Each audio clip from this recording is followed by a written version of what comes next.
Hello everyone, my name is Boulevard, and welcome to Tournament Tactician, the premier tournament tier list for Legends of Runeterra. Now that the Awakening expansion has dropped, we've got a few new decks into the mix, but overall, I don't think it's as diverse as people want it to be, and part of that is just that the champions and the mechanics in this expansion are very complex. They're very new. It's going to take more than a couple of days to figure out. Now, for the opening tier list, I'm kind of scaling things based off of if we had the seasonal tomorrow, what are the decks that people would be defaulting to? Because it's not really just, okay, we just run back the same thing from last meta. Because the power level of the Awakening expansion is so high in general, every deck got a little bit of something, and that has helped some decks more than others. For example, Timelines has become the talk of the town lately. Players now complaining a lot about Timelines, and I honestly think that if you were to play in the seasonal tomorrow, having two Timelines decks in your lineup isn't the most outrageous thing in the world, with Jax, Vi, and Trundle Caitlyn now both being viable options.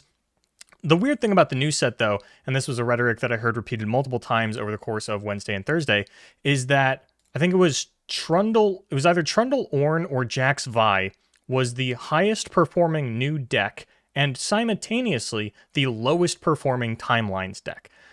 It really is just new cards for the new decks, some of them more exciting than others. When we look at Kai'Sa, we look at Heedless Resurrection, and I think this is a card that is going to really warp the meta around it, will probably end up getting nerfed in the future, and it really helps out both Kai'Sa and Nasus, decks that were already well positioned, but not everybody is running it. It's really just mono Kai'Sa that is on the Heedless Resurrection.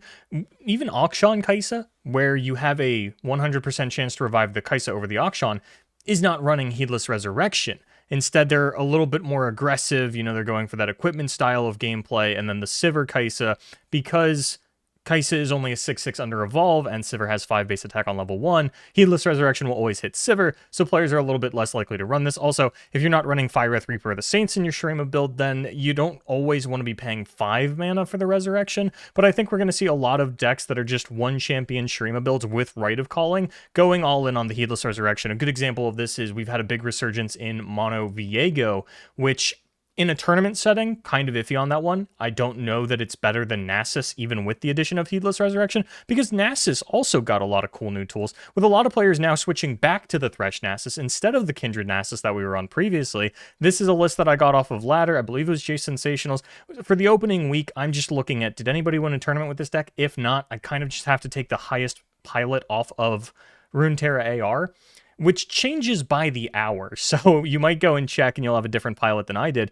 But what we're looking at here is a pretty standard Nasus build. We don't even have the Heedless Resurrection in here, and I don't mind it in Thresh Nasus, because even if you are reviving Thresh rather than Nasus, that is still something that could get you into a Nasus a little bit later on, but instead players going more for some aggressive linings. I think the Darkened Bloodletters is a huge boost to the Nasus and the Self-Slay archetype in general, just constantly getting these Dark Enthralls out to fuel your engines, and it's just a very different way from how we were playing it previously, where when we look at the Kindred Nasus decks, they're sort of more all in on the Undying, and those I don't think have to be. Maybe there are some builds out there that are going for the Darkened Bloodletters, but again, there's just so many things happening, so many different ways that you can take existing archetypes, that everybody's a little bit lost here on the opening weekend. And because there are no tournaments happening, no online league series, no Mastering Runeterra, those are really the only two tournaments that happen these days.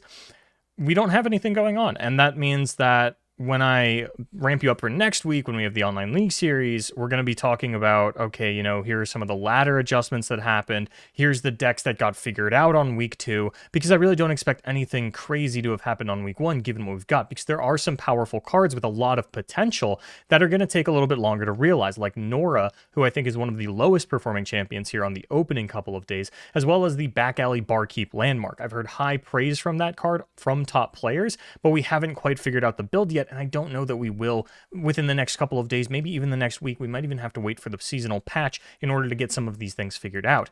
Master Yi, another champion that hasn't quite been figured out. I think what people thought was going to be a good Master Yi deck ended up just being an Ionia version of Nami Twisted Fate. Now, as far as I know, the Shadow Isle variant is still fine. I think a lot of people are on the Ionia version simply because it is new. Maybe it does a little bit better against the Pirates and the Gwens that are sort of running all over ladder, because you have Eye of the Dragon as opposed to just kind of walling up with your Double Troubles and the other limited tools that the Shadow Isle variant of Nami had. And then Timeline's just kind of taking over because of how the improvised units work with it. The big one that everybody's talking about and rightfully complaining about, mostly being Piltover Castaway.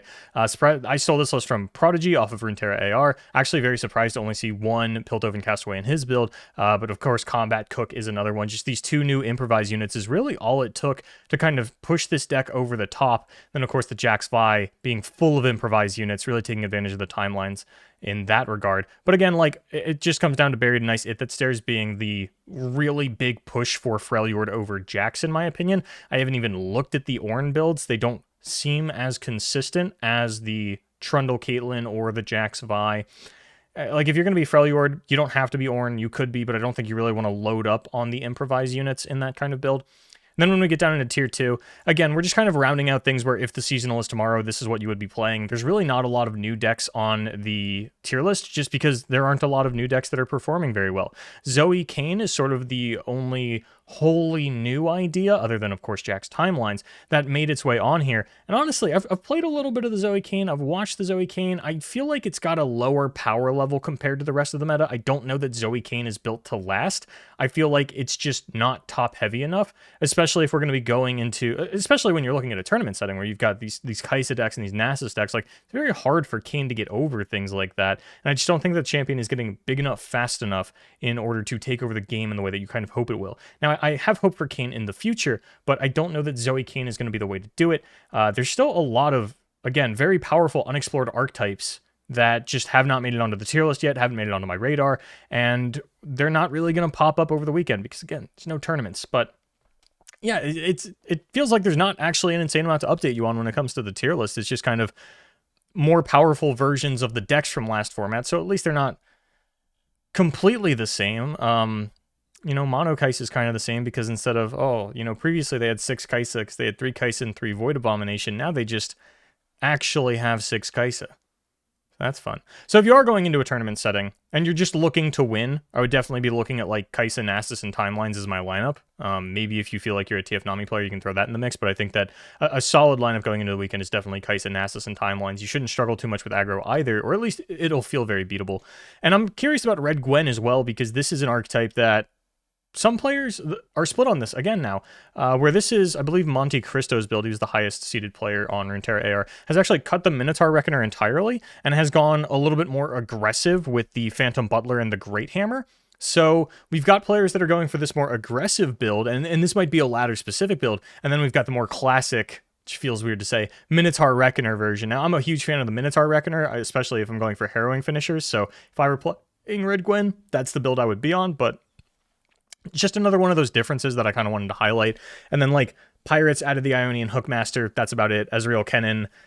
No updates from new cards. Same thing with Jace Heimerdinger, as far as I know. It's just sort of still a well-positioned control deck. But yeah, we're going to spend the next week or so kind of figuring out what belongs in Tier 3, what doesn't, what belongs in the filler section, because a lot of decks kind of got moonlighted after the last seasonal. And it's going to be a work in progress. It's not going to be perfect for a bit because I don't really have a lot of information to go off of. A lot of this is just intuition. Speaking of, I believe this is how we're probably going to see the Kai'Sa splits for the near future, with Mono being the most popular, followed by Sivir, followed by Akshan. Akshan actually plays rather differently than the other Kai'Sa builds at this point, just because they are playing the weapon stuff, but are they playing? Am I thinking of a different deck? I might be thinking of Kayn Akshan. Yeah, no, ignore everything I've said about Kai'Sa Akshan up until this point. I've been thinking of Kayn Akshan because that's the one I've been running into, the one that just plays the 1-mana landmark that gets you the weapon. Anyway, I still think that Mono followed by Sivir followed by Akshan, and I think that a lot of that is going to be off the back of the revive spell. So questions I want answered are, what's the best Kai'Sa deck? / is Kai'Sa still the best deck? Because I'm not convinced that it is, per se. You know, what's the finalized version of Nasus? Is it going to be the Undyings with the Kindred? Is it going to be this other Thresh version? You know, is Nami Twisted Fate sticking around, or is this just kind of a week one, the Nami players found something cool and new?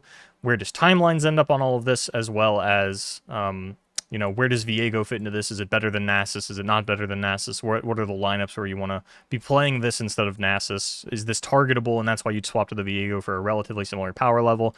Things like that. There's just a lot of cool new things happening very quickly, and unfortunately not a lot of it is going to be condensed into a tournament on the opening weekend. We're going to have to wait a little bit to actually get that action under our belts, and then everything should be smooth sailing from there. But that is going to do it for me. Again, if you're looking to win something really quick, Kai'Sa Nasus Timelines would be my recommendation, as I assume it would be for most other players, unless they really want you on like Pirates, but that's up to you. Anyway, thank you so much for watching. I've been Boulevard, and as always, good luck in your tournaments.